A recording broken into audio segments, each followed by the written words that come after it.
Welcome to another edition of the Civ Battle Royale audio narration. My name is Dawkinzz, and let's get right into it. Welcome to part 48 of the Civ Battle Royale MK2. I'm your host, Muffin King 15, better known as Ryan James on Steam, longtime Civ modder, first-time commenter, and probably a Manx nationalist. Here's a quick recap. Last time we saw the last of the Maui holdings crushed by pirates, as well as the spread of Boer peacekeepers to every corner of Earth. A worrying development that may indeed foreshadow bloodshed to come. I can guarantee you a significant number of city flips and pointless DOWs will occur this round, and this wonderful bit of art was done by Dryreen. I wonder how aware Sweden is of Finnish giant that slumbers over the mountain. Another wonderful map by Laxaraxariskel and Malistrasa depicting a world constantly trapped in never-ending warfare, and the year 4000 BC. This diplomatic chart was made by Mazer Laser. Not really sure why they bothered to add a legend key for friendships or denunciations. Everyone's at war. Looks like everyone is bullying the little Mughal statelet. Poor Akbar. And here we have a lovely power ranking slide by TA Knight. The Inuit get more frightening by the turn as they switch to more controversial nuclear tactics. Whether their power will be surpassed by a civ like the Boers remains to be told. Looks like I spoke too soon, as the Maori have captured Laredo from Henry Morgan of the Buccaneers. However long this rump state lasts is anyone's guess, though. Henry has bigger fish to fry as Inuit units gradually make their way down to Florida. Also note the long Icelandic carrier hanging out next to the Yucatan Peninsula. Sorry, Yakutian Peninsula has been in the slides a lot lately. I wonder what it is carrying. Speaking of, economic of the Inuits, Kamchatka holdings look to be in a dire position as an impressive if disorganized Yakutian force looks set to sweep across the capture Isit, Wachulam, Igloolik, and more. However, the Inuit have one trick up their sleeve, another atomic bomb. The next few turns shall indeed be painted blue with the blood of Inuits and Yakuts. Nuclear warfare has ravaged the already hostile region of this world. Not only do the people here have to avoid the natural predators like wolves and white walkers, but now they must evade nuclear bears and fish with legs. It looks as though Sitting Bull of the Sioux has wasted no time in getting workers to rebuild the iconic Sioux teepee. Though I have to say I'm very confused as to how that Blackfoot worker got into the Sioux capital of Medewankantawan. Make the Sioux great again is the slogan that plasters the walls of the city. Why are we building a wall? To keep the Blackfoot out. And who's gonna pay for it? The Blackfoot. In other news, a line of Mexican artists appear to be protesting on the Inuit-Mexican border, probably complaining about the damage the Inuit industrial complexes are doing to the environment. Political jokes aside, let's look at a civ we haven't seen in a while, Canada. Lester B. Pearson seems to be gradually building up an army. The Canadians may be crippled to some degree, but they could make a comeback. The real hurdle for the Canadians, if they want to be a world power again, is that they are boxed in by a much stronger Icelandic and Inuit empire, and to expand, they'd have to declare war on either. Talk about being between a rock and a hard place. A tiny buccaneer contingent sails around Maori waters, probably looking for rum. Poor Te Raparara of the Maori. Almost anywhere else in the world and they would have been considered a superpower. But they made the mistake of invoking the rage of the now nuclear God Emperor Parks by existing too close to Australian territory. Who thinks they'll be wiped out this part? The betting starts at $10. The recently declared Brazilian-Chilean War rages on, with Brazil besieging the former Argentine city of Buenos Aires, one of those important capital cities. While the city of La Plata looks to be in serious danger, I can't honestly see Chile holding it permanently. They simply do not have the manpower. This war may condemn Chile to a life as a rump state. While in the past they've been able to use the mountainous terrain to their advantage, the rise of paratroopers and helicopter gunships should put a stop to that. Only their artillery can save them now. Reports from Secret Agent M confirm that Sejong of Korea is plotting against Genghis Khan of Mongolia. Now that's all well and good, Sejong, but why aren't you plotting against Vietnam?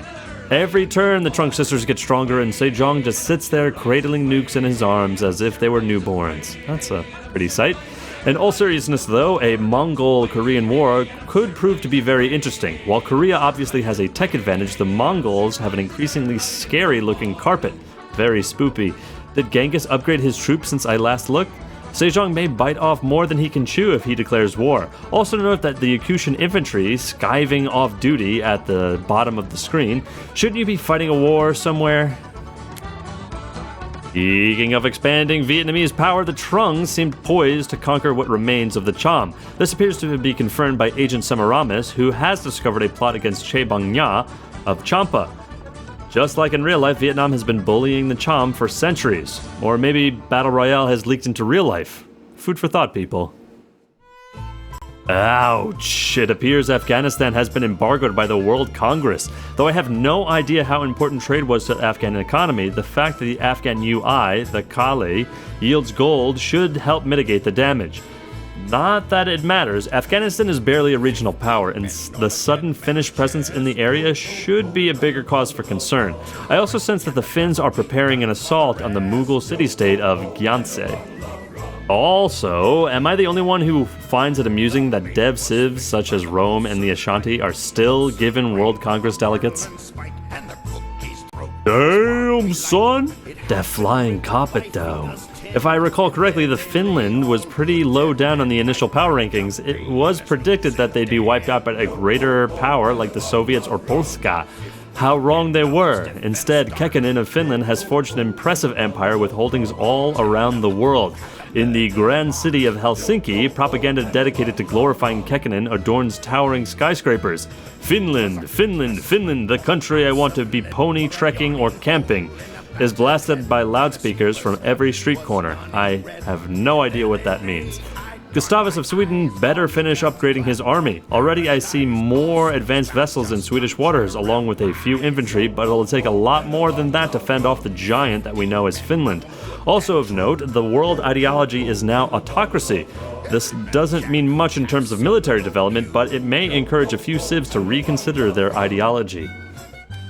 Arabia has constructed the Manhattan Project. What an interesting development that is. With nuclear weaponry added to its arsenal, Arabia could really make some gains against its much weaker neighbors. While Arabia ain't no Finland, it is interesting to observe how these regional powers grow in strength.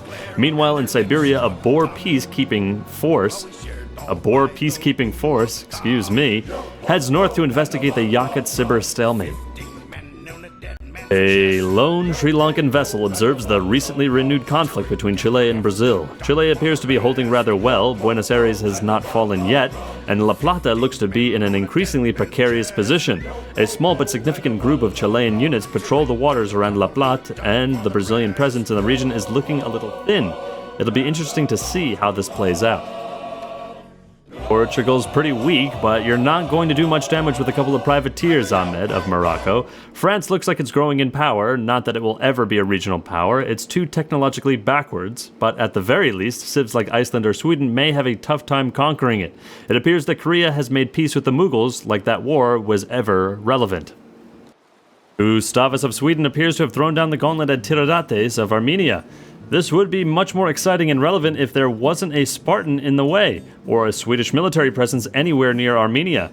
Korea also wants to join in on the fun, declaring war against Armenia too, and it appears that the crippled rump state of the Mughals has made peace with the crippled rump state of the Maui. One less enemy for both of them, I guess. What did I say, Sejong? What did I say? Trung of Vietnam power looks to have been completely recovered from its earlier stumbles, signified by the Vietnamese advancement into the information era. We may be seeing industrial complexes soon, people. The considerable amount of paratroopers also implies that Vietnam may seek to conquer from afar. Perhaps they will finally be able to capture Lhasa of Tibet. Meanwhile, Finland is set to eliminate the Mughals for good. Here we see Hawaii's still painfully outdated navy. Kamehamehas of Hawaii's days will be numbered once the Wabagan attack. How many vessels from different civs can you spot? I can see 8, including a lone Blackfoot admiral who is probably seeking to conquer Hawaii all by his lonesome. As expected, La Plata has fallen, but I expect it to flip back a few more times. Chile has held up well so far, but it looks as though Brazil is ready for a new offensive. A lone Canadian scout lies stranded on the front lines, desperately dodging artillery fire as Brazilian helicopters zoom overhead. An Ethiopian musician plays an uplifting marching song, giving regiments of Great War infantry the morale they need to penetrate Carthaginian territory. The only thing standing in the way of Ethiopia and much of Hannibal of Carthage's holdings is a thin line of cannons and riflemen. I can't see them lasting much longer unless Selassie decides to accept a peace treaty halfway through its high tide. But even then, none of that will matter the moment the Boers attack. No matter how strong the Ethiopian Empire grows, the Boers will easily match it. Get ready to press F to pay your respects. The mighty Maori Empire has been more or less permanently wiped from the game. With no siege units, I can see no way for the city to flip again. Henry Morgan of the Buccaneers founds the city of Maracaibo on the Yucatan Peninsula, which shall surely grow to become a hive of scum and villainy, as you'd expect from a city of pirates. A good view of the Sibir core. Kumcha Khan of Sibir has clearly made an effort to build up the armed forces again, which will hopefully deter the Finnish threat. Also, for the moment, I thought the city of Sintra was called Sinatra. Holy snap! I spoke too soon. The Maori truly have a strong fighting spirit, as you'd expect, and with no real way to do damage to Laredo of the Maori, it'll be at least a couple of turns before the Bucks capture it again. Note the Canadians throwing themselves towards the Texan border seemingly arbitrarily. Wait, are they still at war with the Texans? And it looks like the Sibir Khanate has entered the information era. This is a promising sign as the Khanate joins the ranks of super civs like the Inuit. Kumcha, he's our man. If he can't do it, no one can. The Trung sisters of Vietnam are plotting against Stalin of the Soviets. I'd say this didn't mean anything, but then again the Trunks have a decent carpet of paratroopers. It might be too hard for them to pull a Finland and slaughter Stalin's army of workers. The Arctic War rages on as Kumcha Khan of Sibir inflicts large damage on the city of Amga of Yakutia, despite only having a helicopter gunship in the area. The city of Beryozovo, much at the dismay of the Boer peacekeepers, seems ready to fall. If only the Yakuts could actually move a melee unit close enough without it being bombarded by enemy artillery fire. The Finnish Globetrotters continue to besiege Gyanse of the Mughals, though the lack of the siege units must be making life pretty difficult. When Gyanse falls, it looks like the great Mughal dynasty will be condemned to live inside a submarine, just like a certain Babylonian god king. I'm sure there's some irony in here somewhere, but I can't find it. Okay, I'm pretty certain the Maori have fallen for good this time. About 85% sure, though I honestly did not see that coming. Since when were the Maori and Mexico at war? Truly, the Maori have fought hard in this game. Over the centuries, they quietly established a vast Pacific empire with well-populated cities. Even when the Wabagang came, the Maori were at the very least able to inflict devastating damage on the Aussie capital, an event that would forever change the world of Battle Royale, as the game went nuclear. F. Here we see the Inuit holdings are surprisingly sparse. Maybe the war machine has slowed down. Not that it matters too much, I doubt Canada could do much to dent them in the event of war. It also looks like the Inuit have wasted no time in converting the former Canadian and Texan territories for military use, constructing industrial complexes and communication centers left, right, and center. Hey, what's that on the right of the slide? Is that a Mexican composite bowman? Oh, poor thing. Must be lost. The Chilean defensive front appears to have collapsed as the Brazilians seize Buenos Aires and La Plata of Chile, as well as the city of La Rioja, which is especially important due to its large reserves of aluminum and silver. La Serena also looks poised to fall, but the Chileans still have an army left. They could make a surprising comeback. Pirates versus Mali. This should be an interesting war, especially considering the lack of action in West Africa. One may be inclined to believe that Malians are doomed, but considering the Inuit Buccaneer War, Henry Morgan's forces will be stretched pretty thin at this point. The lack of any navy whatsoever could spell doom for Mali, but at least they have a few modern infantry units. I mean, I'm sure it won't go too badly for Mali, right? Right, guys? Mansa Musa of Mali will make it out alive, won't he? But damn, son, that is a scary navy. That'll teach me to underestimate the Bucks. I predict many, many city flips along the West African coast to come. The Kamchatka War grinds to a halt as both armies remain too battered and thin to do any damage against each other. It looks as though the former Inuit city of Talioak has been captured by the Yakushans, but whether they'll hold it is anyone's guess. The former Incan city of Tiwanaku has fallen to Brazil, cutting the Chilean Empire in two. The Chileans do appear to have a small but determined-looking fleet ready to recapture the city. The same can't be said for La Serena, which looks ready to fall. The Mexican hold on Laredo looks to be permanent while the city of Gonzales falls into Henry Morgan's grasp. The city is likely to flip again as Ekenig of the Inuit has finally decided to commit to placing an army in the region. On the Sioux reservation of Madewankantawan, a billionaire tycoon named Sitting Bull is elected leader, building a citadel wall on the Mexican border and forcing Blackfoot workers out of the nation. He also imposes a travel ban on pirates and declares war on Henry Morgan of the Buccaneers, accusing him of spreading international piracy. Khan of Yakusha decides that there weren't enough pointless wars in the world and DOWs the Bucks too. The Yakushan court is frighteningly empty, with Boer peacekeepers outnumbering the Yakushan army by 20-1.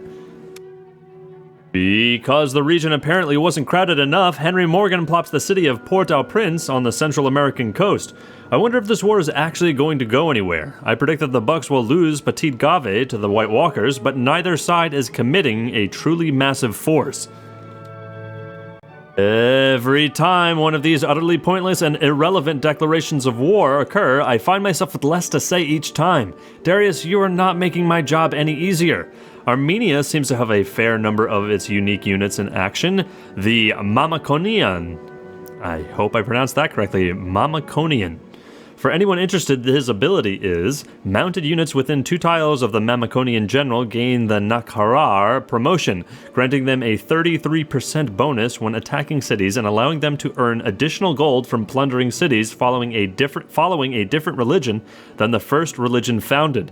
This unit also replaces the Great Prophet, though it cannot found its own religion. A pretty useful unit, or it would be if Armenia had any mounted units, or was fighting in any wars. Korea declares war on the Buccaneers too. And whatever happened to the Korean plot to conquer Mongolia? Ishtar, dammit, M, please try to make your reports more accurate. Also, the Boer swarm seems to have spilled over into the Sea of Japan and surrounding coast. If another Civ declares a pointless war against Henry this turn, I am literally going to scream. Here we see the former Maori Pacific holdings now under the Australian banner. Can we just take a moment to really admire how powerful the Australian Empire is? These units may be spread out, but there sure are a lot of them, and it looks like the Wabagang Armada is finally being upgraded. Oh shit. Normally, I'd be excited to see the Boers declare war. Well, at least they're doing something, right? Saying that, considering virtually half the planet is covered in Boer troops, this might be more relevant than you'd expect, but I'd still prefer them to declare war against one of the stagnant African powers that border them. These DOWs against the Buccaneers are getting exponentially more relevant, though Australia hasn't finished rebuilding the new and improved Wabagang yet. This is all because Mali declared war against Henry Morgan. Who knew such a tiny rump state could trigger what is fast becoming a world war? The war against piracy. Tongsan Gampo of Tibet decides he wants to join in on the action and declares war against the Bucks. Such a war could not have less relevance, but it's nice to see the world gradually uniting against the threat posed by Henry Morgan. Seems like a diplomatic middle finger isn't strong enough. 4 rump states and stagnant civs join the war against piracy in a bid to avenge the Maori. Now for something completely different. The Chilean fleet scrambles to push back Brazil, recapturing Buenos Aires, La Plata, and Tiwanaku. Long gone are the days where South America was the boring continent. This war will likely determine whether Brazil will establish itself as an advanced world power or just another stagnant state. While this war has entered something of a stalemate, I think Chile has the upper hand due to its decent navy and many artillery units. Quadra kill! Damn, I'm not good at this whole predicting thing. I'm sure we'll see a few more city flips, but Chile is suddenly in a much more dire position. Hey, Sejong-un of Korea seems to be targeting another civ for a naval attack. I wonder who it could be. Gonzales has flipped back over to the Bucks once more. In an attempt to promote unity and peace following the war against piracy, the UN decides to meet in a few years to discuss the construction of an international space station, which will no doubt only aid in the Inuits' bid for scientific supremacy. There will also be a meeting among the world's most senior religious leaders, including the Ayubid party prophet, to discuss the sinful nature of lemons. Ignoring the truly monstrous navy in the Arctic Sea, the Inuit core is surprisingly sparse. The Inuit have made very good use out of their snowy territory, building powerful communications array and industrial complex improvements. Persia stumbles drunkenly into the modern era, likely after consuming a cocktail containing Buccaneer rum, Soviet vodka, and a few drops of God sake, an old drink once fashionable with the emperors of Japan. Finland continues to be Finland, capturing the former Sri Lankan city of Batticaloa out of nowhere. One of the most anticlimactic wars in history comes to an end as Henry Morgan makes peace with Ekanik of the Inuit. Considering the reputation and power of these two civs, I expected them to deal some real damage to each other, but all they did was whittle down each other's armies a bit. Well, I guess that's what happens when two opposing forces of equal magnitude interact. Sorry for the bad physics joke. The siege of Gisante finally comes to an end as Kekkonen of Finland forces Akbar of the Mughals into exile aboard a submarine, forever dooming him to travel along the depths of the ocean as a lost soul. I'd give the Mughals a eulogy, but they did literally nothing the entire game. They just sat there for thousands of years before being overthrown by a power from across the world with which they hadn't interacted with before. Probably didn't even realize they were in Battle Royale. Mind you, it's worth noting, neither do we. Also note the Inuit Unak in the bottom left. How in the world did he get there? We see first blood in the war against piracy as a lone buccaneer landship, because what other land unit would a pirate use, besieges Ujmal of Australia. The Trungs of Vietnam begin scheming behind Lester B. Pearson's back. Back to the decisive war, we see that nothing has changed. Ethiopia appears to have done nothing but act as target practice for Carthaginian cannons. Persia has unsurprisingly succumbed to peer pressure and adopted autocracy, while an Indonesian scout tries to work out how to navigate past the Spartan fleet and escape into the Atlantic Ocean. Here we see the stagnant power of Sparta. Despite some decent early gains, poor city placement has led them to mass starvation in the Spartan core. Leonidas thought it might breed tougher troops. The Australians are pushed off Central America by little more than a land ship and a helicopter gunship. Damn, these pirates really like their ships. I can imagine those Australian diggers yelling, "We need some muscle over here." The far north, a lone Malian caravel is bullied by pirates. This is what the war against piracy is all about. It's about stopping these kinds of terrible crimes from taking place. For too long, the nations of the world have lived in fear of Henry Morgan. It is time to act. The once great cities of La Plata and Buenos Aires are now burnt out husks as they flip back over to Chile. While Brazil still has a significant military presence in the area, I'm not sure whether Brazil will be able to maintain this war for much longer. The Mexicans, disgruntled that their diplomatic middle finger on the denounce button is nowhere near edgy enough, decide to take it one step further by invading Afghanistan. Well, not with any land troops, of course, most likely a recreation of the Hogwarts barrage of letters seen from the first Harry Potter's movie, with envelopes filled with pictures of a dead snake in the clutches of an eagle with an arrow pointing to it saying Mirwais. Very interesting original content. Note to self, don't trust the Trungs. Also, it looks like they were plotting against Benito Juarez of Mexico, so I guess that war was preemptive? Damn, Ekanik, where'd you find these? The Inuit suddenly get even scarier. Benito must be shaking in his boots. Having already mastered ice, the Ekanik must be attempting to master nuclear hellfire too. The boar sticks are by far the pointiest. Come down to Paul Kruger's pointy stick outlet, by far the best in the Tri-City area. Kumcha Khan, the Trung, and Henry Parks all have roughly similar-sized armies, followed by Kekkonen and Ekunik. I'm surprised that the Buccaneers aren't near the top. Maybe the war against the piracy is working. Ah, there's Morgan. While still having an army greater than a majority of civs, if any of the top civs committed to a major invasion of the Caribbean, we would see the beginning of the end for the Pirate Republic. And on the bottom, we'd have who you might expect, the list of dead powers plus Babylon. Lastly, we finish with an unsurprising Trung plot against Crowfoot of the Blackfoot Confederacy. Here's some food for thought. Are crow feet black, or are they like crow feet? Or maybe both? Something for y'all to think about until next part. And on to the religion stats for you nerds. Catholicism is by far the strongest religion in the world, though Judaism has about the same amount of followers. Buddhism, Oriental Orthodoxy, and Akatu and Shinto all control very roughly the same amount of cities. Islam is so far the only religion that has been eliminated. And here we see that Catholicism is the only religion spanning 2 continents, though Judaism controls much of Asia and Europe. Oriental Orthodoxy is the dominant faith of Africa by a long shot, though Akatu is spread across an impressive amount of territory. The last bastions of atheism, once the world's dominant faith, are not limited to the Pacific and Antarctica, as well as a few bastions on the mainland. Hey TPang, can we see the atheist empire added in the game ruling over Antarctica? I would seriously pay to have that made. Or maybe I should make it myself.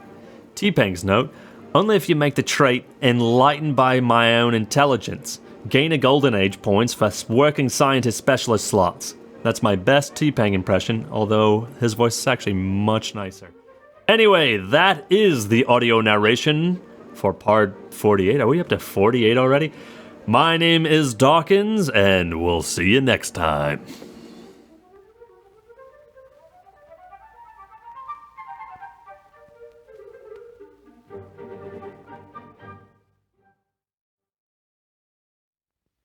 Do what you want, 'cause a pirate is free. You are a pirate. You're hard-fitted indeed. Being a pirate is a wretched deed. Do what you want, 'cause a pirate is free. You are a pirate. You are a pirate. We got us a map to lead us to a hidden box that's all locked up with locks and buried deep away. We'll dig up the box. We know it's full of precious booty. Bust open the locks, and then we'll say hooray! You're our fiddle deep. If you look sail the sea, you are a pirate. Weigh anchor! You're hard fiddle indeed. Being a pirate is horrific deed. Do what you want, 'cause a pirate is free. You are a pirate. You're a who in the past. Dig it, fast. Hang the black flag at the end of the mast. You are a pirate. We're sailing away. Adventure waits on every shore. We set sail and explore, and Ren and jump all day. We float on our boat until it's time to drop the anchor. Then hang up our coats until we sail again. Being a pirate is a red with me. Do what you want, 'cause a pirate is free. You are a pirate. You're hard. Wind at your back, lads.